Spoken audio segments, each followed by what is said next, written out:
नमस्कार, मैं डॉक्टर विवेक रुहेला। मैं नेफ्रोलॉजिस्ट कैलाश हॉस्पिटल देहरादून, गुर्दा रोग विशेषज्ञ।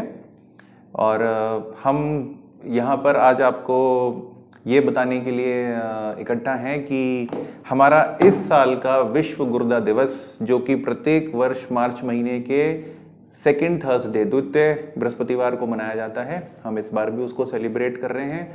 और इस सेलिब्रेशन की वर्ल्ड वाइड थीम जो हमारी है इस बार, वो है कि kidney disease and let all the people who are living with the kidney disease let them live well.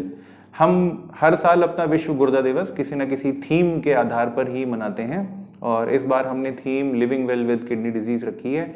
Living well with kidney disease का मतलब है कि जो लोग गुर्दा रोगों से ग्रस्त हैं इस प्रकार से अपनी बीमारी के साथ जिएं ताकि वो उसको एक बोझ न लगे, और हम उनके जीवन को इस बीमारी से आसान कर सकें। और वो जो लिविंग लाइफ वाला कॉन्सेप्ट है कि हम एक लिविंग लाइफ इजीली अपनी जिएं। तो इस विश्व गुर्दा दिवस में ये तो हुई थीम की बात। इसके अलावा हमें कुछ बातों का और भी ध्यान रखना पड़ता है, जैसे कि हम इस संदर्भ में ये भी बात कर सकते हैं, कई लोग हमसे सवाल करते हैं कि हम अपने गुर्दों को कैसे सुरक्षित रखें, हम अपने गुर्दों के बारे में कैसे जान पाएं कि हमें बीमारी तो नहीं है। तो इसके बहुत सिंपल और सरल से कुछ नुस्खे समझ लें या प्रिकॉशन समझ लें। ये कुछ चीज़ें होती हैं, जैसे कि आप उम्र के जिस भी पड़ाव पर हैं, आप अपना ब्लड प्रेशर, शुगर, कुछ और बीमारियां वो देखिए। आप अपनी जो आदतें जिसे कह सकते हैं, हैबिट्स हैं, जैसे कि स्मोकिंग है, अल्कोहल है, वो देखिए। वजन पे कंट्रोल रखें, नियंत्रण रखें। आपका लिपिड प्रोफाइल, आपके कोलेस्ट्रॉल एटसेट्रा, इस तरह की चीज़ें तो नहीं बढ़ रही हैं, क्योंकि कुछ भी चीज़ें जो शरीर में अनियमित हो जाती हैं वो अनियमितता गुर्दों पर असर कर सकती है। और जैसे कि आजकल बहुत कॉमन है, लोग कुछ भी समस्या में दर्द निवारक दवाएं, जिसको हम बहुत आम भाषा में पेन किलर कहते हैं, बड़ी इजीली खा लेते हैं। और पेन किलर मेडिसिन बहुत आराम से केमिस्ट की शॉप पर अवेलेबल होती हैं, लोग जाते हैं, पेन किलर खाते हैं और चले आते हैं।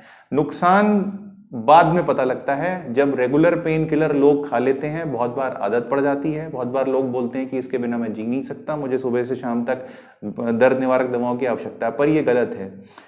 कुछ समय तो आपको अच्छा लगेगा, शरीर मेरा अच्छा है, दर्द से बच गया है, लेकिन धीरे धीरे अंदर अंदर गुर्दों में शिकायतें पैदा होने लगती हैं, और एक बार गुर्दों में शिकायतें पैदा होने लगती हैं तो फिर वो इरिवर्सिबल टाइप की हो जाती हैं, यानी कि जिसको कि हम वापस नहीं कर सकते, इरिवर्सिबल स्टेटस। ऐसी स्थिति में जब गुर्दों की प्रॉब्लम आने लगती है तो फिर शरीर में खून की कमी होना, पैरों में सूजन आना और भूख न लगना, उल्टियों की शिकायत होना, इस तरह की समस्याएं उत्पन्न होती हैं। तो हम ये भी समझ सकते हैं कि अगर ये सब समस्याएं उत्पन्न हो रही हैं या आपको इस प्रकार की कोई दिक्कत लग रही है, तो एक बड़ा सिंपल सा टेस्ट है जिसको कि हम यूरिया और सीरम क्रेटिनिन कहते हैं। ये आप अपना यूरिया और सीरम क्रेटिनिन टेस्ट करा कर देखें, या अपने फिजिशियन से या अपने गुर्दा रोग विशेषज्ञ से मिलें। और अगर आपके यूरिया क्रेटिनिन की रिपोर्ट में कुछ भी एबनॉर्मेलिटी है, यानी कि अपने रिपोर्ट आपकी थोड़ी गड़बड़, जिसे हम भाषा में कहें कि थोड़ी खराब है, तो आप डेफिनेटली अपने नेफ्रोलॉजिस्ट से, अपने गुर्दा रोग विशेषज्ञ जिनको भी आप संपर्क करना चाहें, उनसे जरूर मिलें।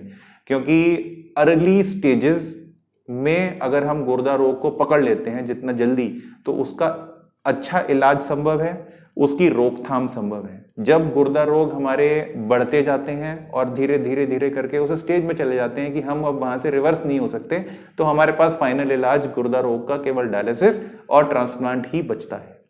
तो उस स्थिति तक ना पहुंचें, उसके लिए जरूरी है कि आप अपने लिए सतर्क रहें, अपनी रिपोर्ट्स कराएं, अपने फिजिशियन के संपर्क में रहें। जो बातें हमने इस वीडियो में शुरू में कही कि भाई आप अपना smoking, alcohol, cholesterol, pain killer, diabetes, मोटापा, हाइपरटेंशन, इन सब चीजों को कंट्रोल में रखें, ध्यान रखें, और अपने फिजिशियन और किडनी स्पेशलिस्ट के संपर्क में रहें। तो हम यही चाहेंगे कि इस विश्व गुर्दा दिवस पर भी जिन लोगों को गुर्दा रोग नहीं है वे भी स्वस्थ रहें, जिन लोगों को गुर्दा रोग है वो भी स्वस्थ रहें। Subscribe now and press the bell icon. Never miss an update.